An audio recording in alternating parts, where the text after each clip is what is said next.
In the forward-thinking world of video games, it's time to do something unusual. That is, look back. Available now for the PlayStation 2 is a nostalgia series for anyone who was out of diapers by 1980.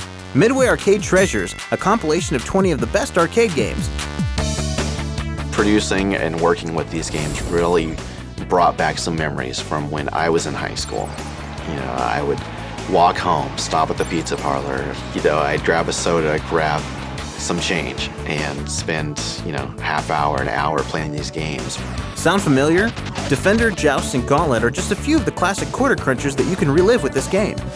For some people, it probably would be difficult to fight the urge to update these games, but we felt that we just wanted to keep it classic. We wanted to keep it to what people would remember. And few remember better than these guys. Now elder statesmen of the biz, George Gomez and Mark Trammell designed some of the most pioneering arcade games back in the day. George remembers what it was like working on Spy Hunter, which is included on Midway Arcade Treasures. We were this little development team that nobody paid attention to, sort of in a warehouse in the company.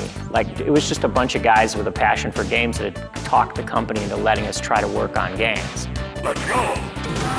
Mark was the man behind Smash TV, also included on Midway Arcade Treasures.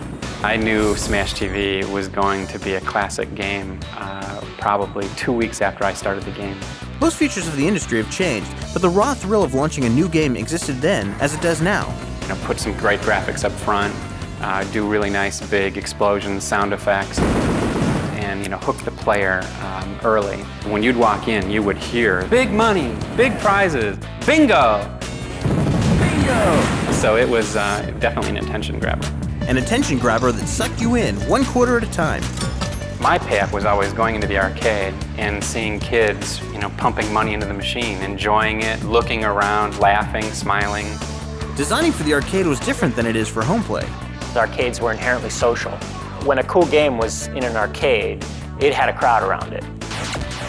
The thing that's changed the least over the last 20 years in game development is just the kind of the core requirement that you entice people along. And that's just what these classic games figured out how to do, with simple ideas and simple controls. It's very clear to the user what his mission is. A couple of buttons, one joystick, a few bad guys on the screen. It's very clear. Even though the medium is different, the medium has evolved, I think that there's still entertainment value in the old stuff. And they managed to create that enticement and entertainment with paltry technical horsepower. Our tools were really primitive. Our art tools were, they were one step beyond coloring in grid paper. I had a roll of paper and I drew the road on this, and I just kept on rolling the paper and drawing the road. The hardware designer for Spy Hunter told me that I had 4,096 colors to select from, but I could only use 32 at a time. Laughable by today's standards, but somehow these games still suck you in. It's kind of like watching a great old movie. It's, you've seen it before, you've seen it 100 times. Maybe it doesn't have the spectacular special effects that a current version would have, but it still works great. It still tells a story. And remember, there was little precedent for these games. Each one, like Smash TV, was creating its own new genre. When we put that game into the arcades, it was expected that there would be bedlam. People would pump money into it, and indeed that's what happened. And 15 years later, Mark is still blowing away players with innovation. He's creative director at Midway Sports. Sometimes he marvels at how far games have come.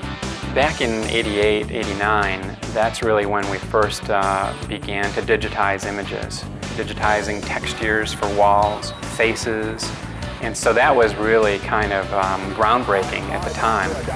We've gone from 3 or 4 man teams to 50-man teams. At bigger companies, 100-man teams, 150-man teams. I have no idea what it used to cost us to fund a 4-man team back then, but I'm sure it wasn't $12 million. And those big bucks and big teams are making games better and better. Well, I think the future of video games is incredibly bright.